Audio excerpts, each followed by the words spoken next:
بالکل ناراض نہ ہونا بھی زیادتی ہے، ناراض ہونا بھی چاہیے اور بڑا زبردست ہونا چاہیے، سخت شدت کے ساتھ غصہ کرنا چاہیے، پر کب؟ جب اللہ کی حدوں کو توڑا جائے، جب شریعت کی مخالفت کی جائے اور بیجا دین کی باتوں کو چھوڑا جائے، اللہ کی رضا کے لیے ناراض ہو۔ سیدہ طیبہ طاہرہ حضرت عائشہ صدیقہ رضی اللہ تعالیٰ عنہ فرماتی ہیں کبھی اپنی ذات کے لیے حضور ناراض نہیں ہوئے، لیکن اگر اللہ کی حدیں توڑی جاتی تھی تو ناراض ہوتے تھے۔ چاہیے نا والد کو کہ بیٹا جان بوجھ کے نماز چھوڑ دے تو ناراض ہو، بیٹی پردہ نہ کرے تو ناراض ہو، چاہیے نا اسے کہ اگر اس کے گھر کے اندر کوئی غیر شرعی کام ہو رہا ہو تو وہ ناراضگی کا اظہار کرے، حکمت کے ساتھ سمجھائے، دانائی کے ساتھ تبدیل کرنے کی پوری کوشش کرے۔ آپ کا دل اس وقت پوری طور پر ناراض ہو جب آپ شریعت کی مخالفت ہوتے ہوئے دیکھیں۔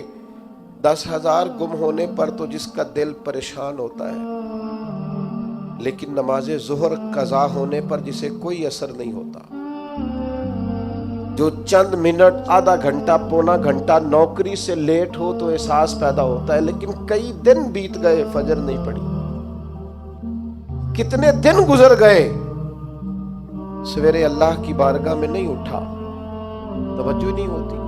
2 حدیثیں اکٹھی عرض کرنے لگا ہوں، آپ نے ان دونوں روایات پر غور کرنا ہے۔ ایک قاضی اجاز رحمت اللہ علیہ نے شفا شریف میں لکھی ہے اور ایک امام احمد بن حنبل نے اپنی مسند میں نقل فرمائی۔ صحابہ فرماتے غزوہ احد کے موقع پر ہم نے نبی پاک علیہ السلام کے رخ زیبا پر خون بہتا ہوا دیکھا، کفار نے سنگ باری کی، تکلیف دی حضور کو، مقدس رخساروں پر خون بہا۔ ہم نے عرض کی یا رسول اللہ دعا کرے نا یہ برباد ہو جائے۔ نبی پاک علیہ السلام نے فرمایا مجھے لان تان کرنے والا نہیں بنا کے بھیجا گیا، مجھے رحمت بنا کے بھیجا گیا۔ اور نبی کریم نے دعا فرمائی یا اللہ انہیں ہدایت عطا فرما۔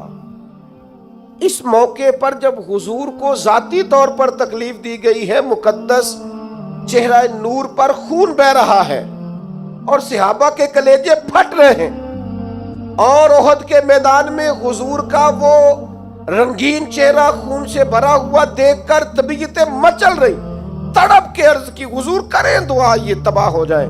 فرمایا نہ بھائی، وہ لان تان کرنے والا نہیں، مجھے تو رحمت بنا کے بھیجا گیا۔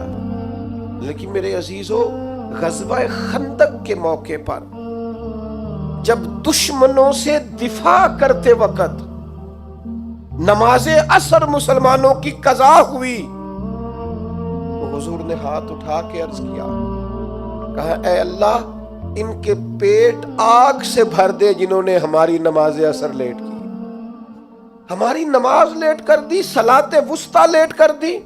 ہمیں تیرے حضور جھکنا تھا، ہمیں وہ نماز پڑھنی تھی جو بڑی قیمتی ہے، نماز عصر انہوں نے ہماری نماز لیٹ کر دی، ان کے پیٹ آگ سے بھر دے۔ حضور کا سارا چہرہ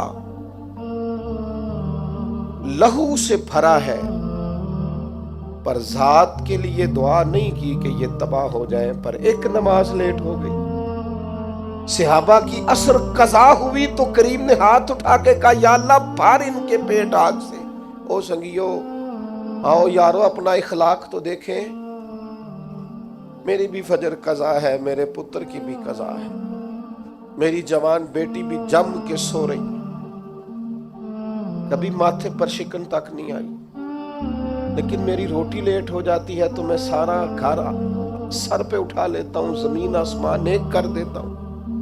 میرے بچے، آپ کے بچے ہماری نگاہوں کے سامنے وہ پوری طرح بری سوسائٹی کا شکار ہو جائیں اور وہ جانے کس کس گناہ میں لگ جائیں، معاذ اللہ شکن تک نہیں آتی، لیکن میرے کپڑے وقت پر استری نہیں ہوئے، مجھے ٹائم پر فلاں چیز نہیں دی گئی، آسمان سر پہ اٹھا لیا جاتا ہے۔ حضور نے تو ہمیں یہ اخلاق سکھایا ہے کہ لہو سے تیرا وجود بھی ذات کے لیے بھر دیا جائے، تو زبان سے لان تان نہ کرنا، یہ تیرے نبی کا طریقہ ہے۔